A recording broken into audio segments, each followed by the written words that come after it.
Vertical shin bone gang checking in. When my shins are vertical, I am happy. I feel right at home. After yesterday's very much acute angle shin bone day, I've woken up with very, very sore quads. And it's funny, like I'm giggling as I'm walking around because I never get sore quads. Never. This is abnormally sore. Even after getting the belt squat machine, I don't remember being this sore, which probably speaks volumes about the hack squat machine, or maybe just the combination of both. Where I'm sore mostly is the medial head of the medialis, the teardrop muscle. That's where I'm sore the most. I don't know why, but that's what's happening. So today and last night, I kept thinking, man, I just want to hinge, man. I want to hinge and do something that I'm really good at. And today I wanted to do good mornings, and I've got the SSB at home. The gym doesn't have the SSB, so I started off yesterday started off today like I did yesterday, at home first and then go to the gym. So I basically did a hingy day today. I did good mornings, and I did this kneeling hamstring curl machine at the gym, which I absolutely love. And I loved back in the day as well when I was doing this often. Something tells me, like, if I'm going to do a lot of quad work, I need to do a lot of hamstring work. So the way I've kind of, ended up doing it is I'm going to have a quad day and a hamstring day. And when I was thinking about what to do for hamstrings, in terms of hinging, I thought about RDLs and thought about good mornings, thought about all sorts of different exercises that I could be doing. But I opted out for good mornings purely because it leaves the upper back out of it in terms of the lats. When you do Romanian deadlifts, the weights in your hands and the lats are really, really engaged. Good mornings, you keep the weight much lower, and you can hinge away as much as you want to hinge without any kind of lat engagement, because my lats are still kind of sore from the other day, so I don't want to impede that recovery.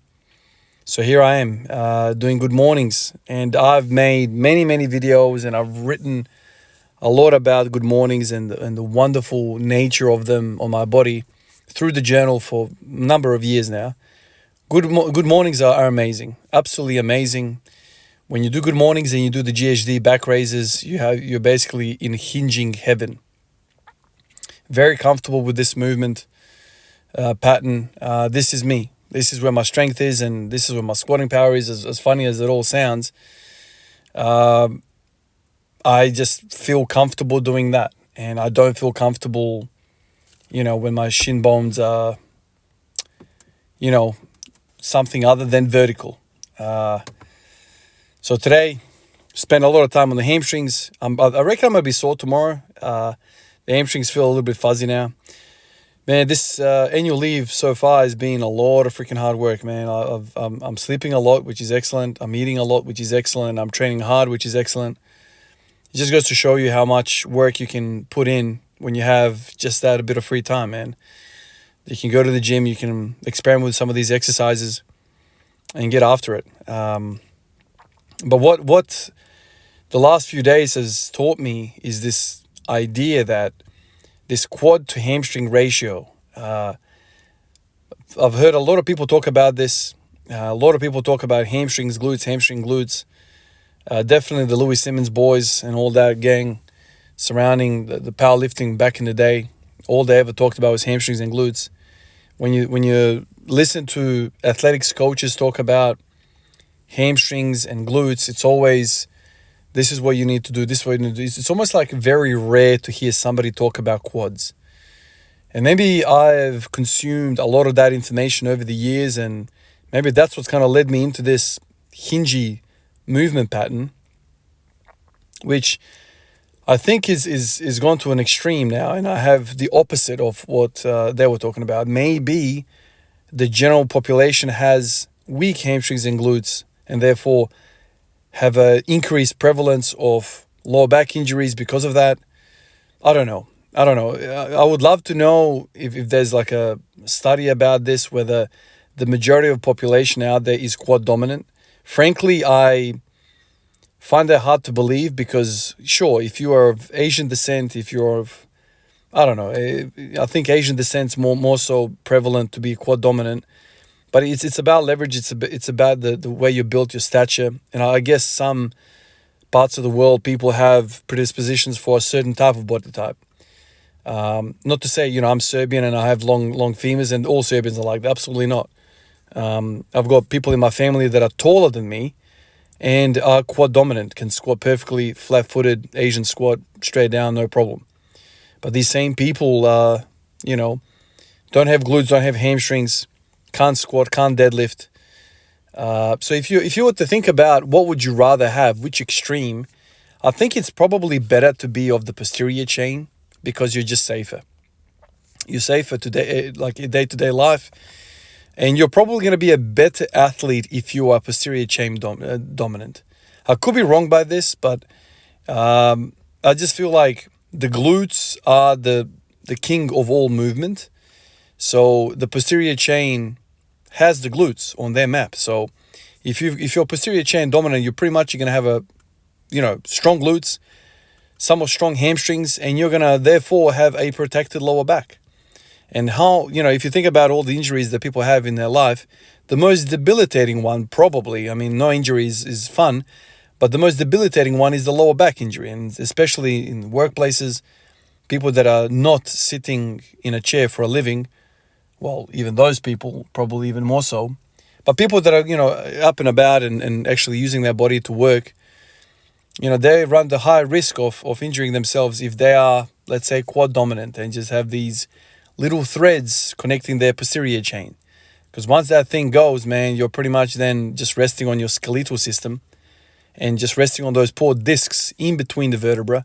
Then eventually they're going to get pinched together too much at some point, maybe a little bit of dehydration on the day. A little bit of dehydration, dehydrate those discs, and then all of a sudden, bang, it pops, you have a herniation of the disc, and then you're screwed.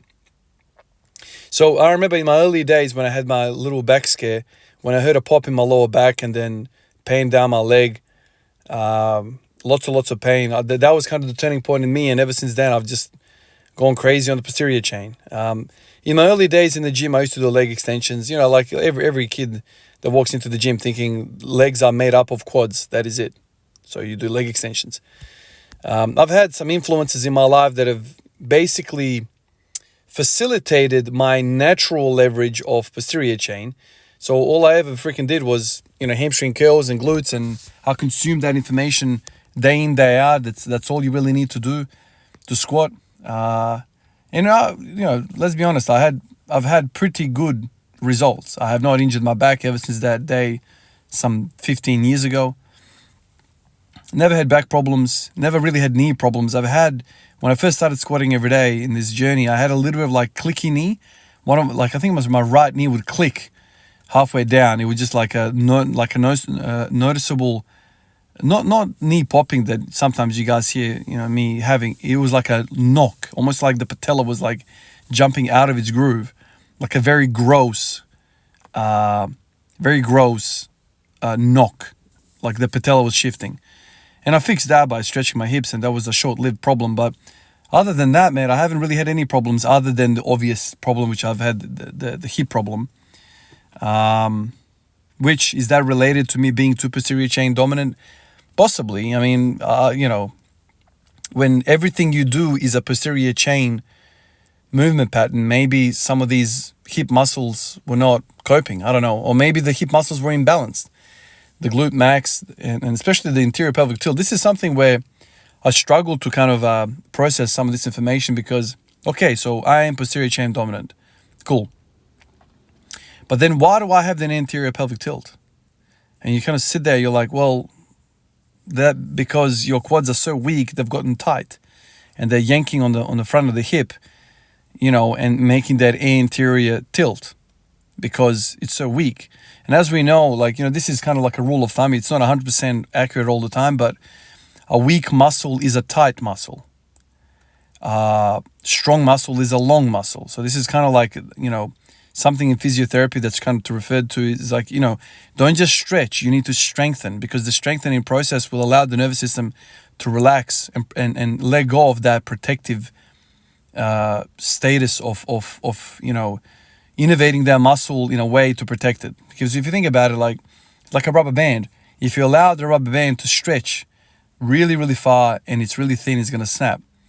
So, when you have a sore belly, what do? You curl up into a ball. It's kind of like that. The nervous system protects its structure because it knows the feedback it's getting. This is a weak piece of tissue. We must protect it.